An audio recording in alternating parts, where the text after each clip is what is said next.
நமது மத்திய அரசாங்கம் பொறுப்புக்கூறல் சம்பந்தமான ஜெனீவா தீர்மானத்தின் நோக்கை மழுங்கடைய செய்ய தன்னாலான சகலதையும் செய்து வருகின்றது என்று காண்கின்றோம். அண்மையில் அரசாங்க செயலணி ஒன்றில் பதவி வகிக்கும் நண்பர் ஒருவர் கொழும்பில் இருந்து என்னை காண வந்தார். அப்போது ஒரு முக்கிய விடயத்தை தெரிந்து கொண்டேன்.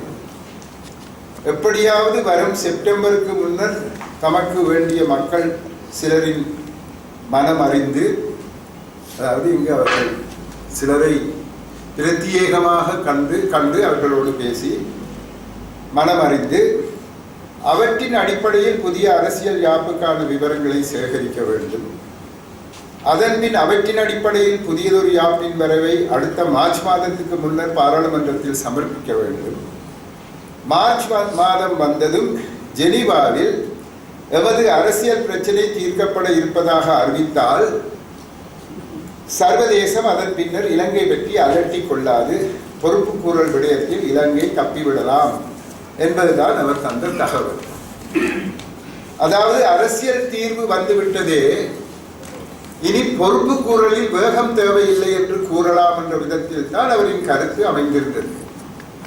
எங்களுள் சிலரும் இவ்வாறு தான் சிந்திக்கின்றார்கள். அதாவது வருங்காலம் பற்றி சிந்திப்போம், சென்ற காலத்தை மறந்து விடுவோம் என்பது போல இந்த சிந்தனை அமைந்திருக்கின்றது.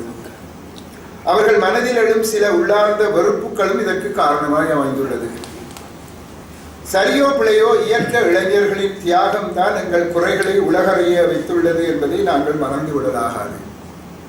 வெறும் சிறுபான்மையினர் கிளர்ச்சியாக காணப்பட்ட எமது போராட்டம் வடகிழக்கின் பாரம்பரிய பெரும்பான்மையினரின் போராட்டமாக பரிணாமம் பெற்றதென்றால் அதற்கு அவர்களே காரணகர்த்தாக்கள் என்பதை நாங்கள் மனதில் கொள்ள வேண்டும். வருங்காலம் பற்றி சிந்திப்போம், சென்ற காலம் போய்விட்டது என்ற சித்தாந்தம் பற்றிய ஒரு முக்கிய குறையை நாங்கள் கவனத்திற்கு எடுத்துக்கொள்ள வேண்டும். அதாவது இந்த அரசாங்கமோ எந்த பெரும்பான்மையின அரசாங்கமோ தரப்போகும் அரசியல் தீர்வு அவருக்கு முழுமையான திருப்தியை அளிக்கப் போவதில்லை. அவற்றை ஏற்பதென்றால் போனால் போகட்டும் என்ற வகையில் தான் நாம் அவற்றை ஏற்கக்கூடும்.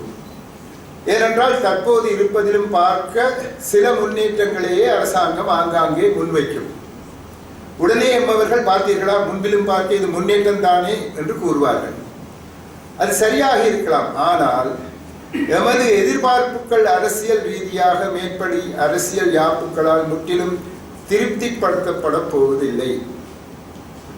எனவே பொறுப்புக்கூறலை நாங்கள் தியாகம் செய்துவிட்டு பெருமதியான நிலையான தீர்வொன்றையும் அரசியல் ரீதியாக பெற முடியாத நிலைமைதான் உருவாகும்.